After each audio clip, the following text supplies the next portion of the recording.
Hello, Steve White, Steve White 39. Well, I saw an interesting article in the Sydney Morning Herald, and I had to comment on it. Now, you all know I love Madonna. I never say anything bad about her. But this is interesting. It's called Selling Out on the West End, How Madonna Had Her Way with My Play. It's by David Williamson, who has just written an autobiography called Home Truths. And I thought this was actually an extract from it, but I just realised he actually wrote the article himself, so I don't know how changed it is from what's in his book. But he got a call from his agent, and he did a play, I think it was in 1990, or it was based in 1990, and it was about the international arts market or something. It was called Up for Grabs, and it was fairly successful in Australia, which I kind of didn't realise it was an Australian play. I didn't realise it had been written by an Australian writer or anything, because first thing I heard about the play was when Madonna was going to be in it, and I didn't pay much attention to it because, of course, I couldn't go because it was in London and, I'm here in Australia. So I didn't pay much attention to it. I knew she'd get trashed anyway because she had just done Swept Away, which, of course, was absolutely savaged and wasn't totally called for. There were some problems, but she had some good moments, acting moments in that film. She also had some very bad ones, but she had some good ones, and no one pays any attention to the positive, only the negative. So it seems that she was doing that play much like how she did Speed the Plough after Shanghai Surprise, and how she got savaged for that as well.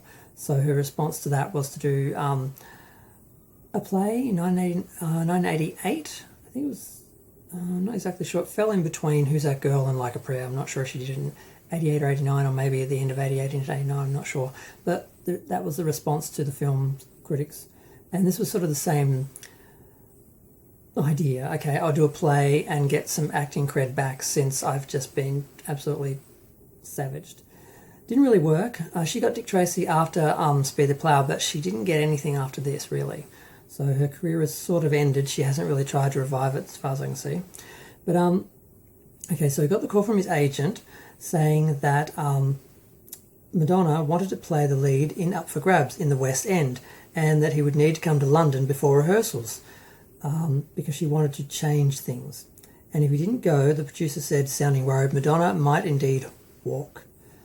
Now, he just had a minor heart attack. It wasn't good for him to travel, but he still did it because basically when the Queen of Pop says she'll star in a West End production of one of his plays, you go to London. So he went to London, and he spent a lot of time on the plane reading about her and trying to research, because he didn't know anything about her because she was a pop star and he didn't really care. So he got there and he went through, I think I'll just read this. I went through layers of security and found myself in a rehearsal room with one of the most famous people in the world. The real thing, without the exotic costuming and the glamour of her stage shows, which was the only image of her I knew, was something of a shock. Madonna was a middle-aged woman with features everyone in the world knows, which in flesh are memorable, but not what you'd call beautiful. I'd been asked if I felt in awe of her, and the truth is I didn't. If I'd been meeting Miles Davis, there would have certainly been awe. But as I'd immersed myself with his artistry and musical genius since I was 16. But you can't really be in awe of a performer that you haven't really heard anything much she's ever created. Still, Madonna had a force of personality that couldn't be denied or ignored. She hadn't got to where she was by being a dimpled sweetie. Her whole demeanour radiated the kind of self-assurance that only millions of devoted fans can bestow.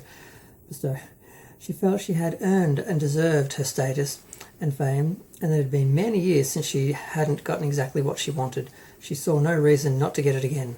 Her eyes locked onto me with a searching intensity that made me feel that if I spoke one word of self-promoting BS, she'd turn her back in disgust and leave. After 30 seconds of laser-like evaluation, she finally spoke. You're older than I imagined. Oh.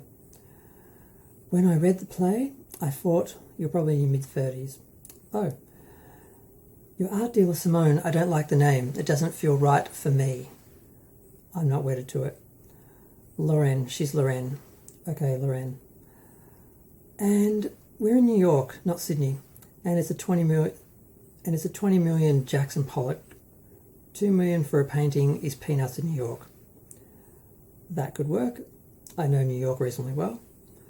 Lorraine, she sleeps with a lesbian and F's a guy with a dildo. She lies and she cheats and she gets away with everything. Yep. What kind of audience are going to love someone who does that? They did back home. Australia is that sort of country. They like amoral cheats, apparently. In our country, you do something bad, you pay retribution and then redemption. Okay, retribution, then redemption. Lauren loses her money, her apartment, and her husband. At the end of the play, she has to remake her life. Big change. Retribution and redemption, that's why you're here. So I was there to create retribution and redemption. It didn't exactly surprise me. I'd noticed over the years that under the cynical surface, Americans are seriously earnest.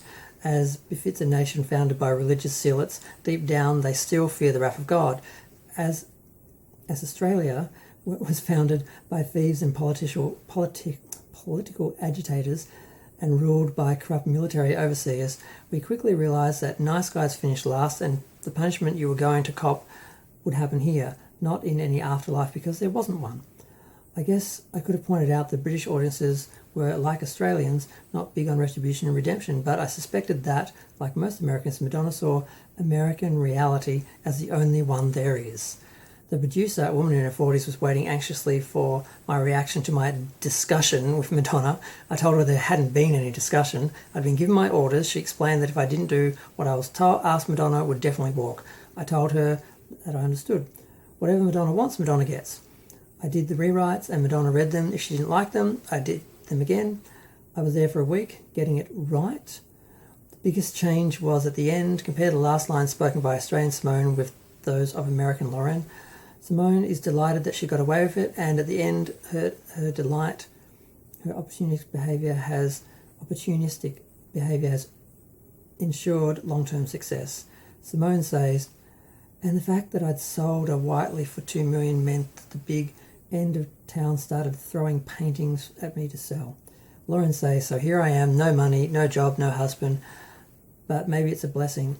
At least the greed dreams are over, and he might come back, and if he doesn't, I'll start again.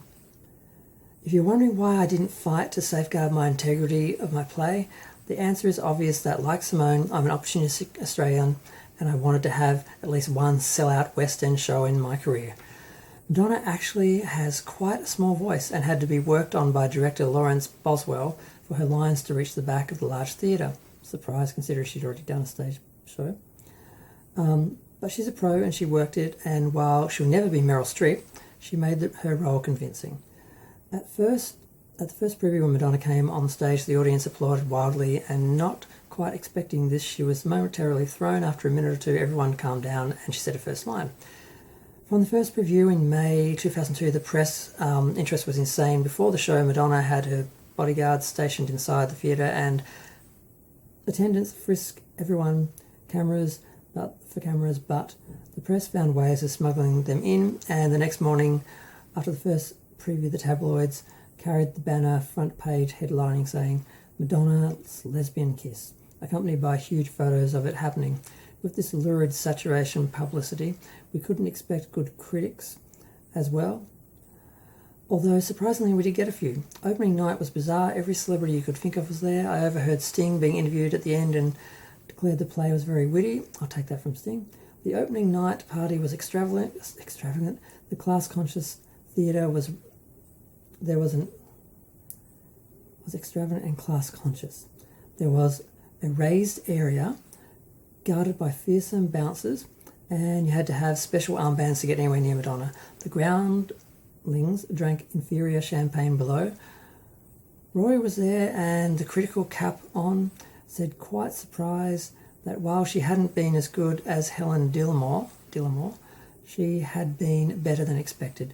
By the time the show was 1 week into its run, tickets were being scalped for 935 Australian dollars, or American dollars, so £500, I guess.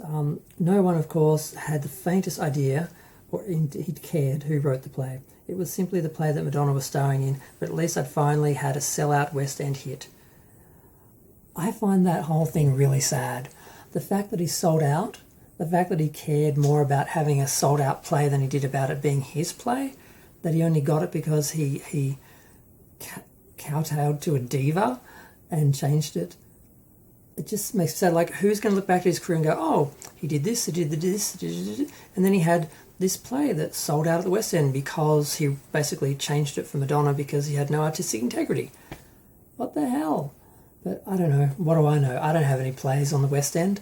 But I thought that was fascinating. It's always nice to hear first-hand stories of dealing with Madonna.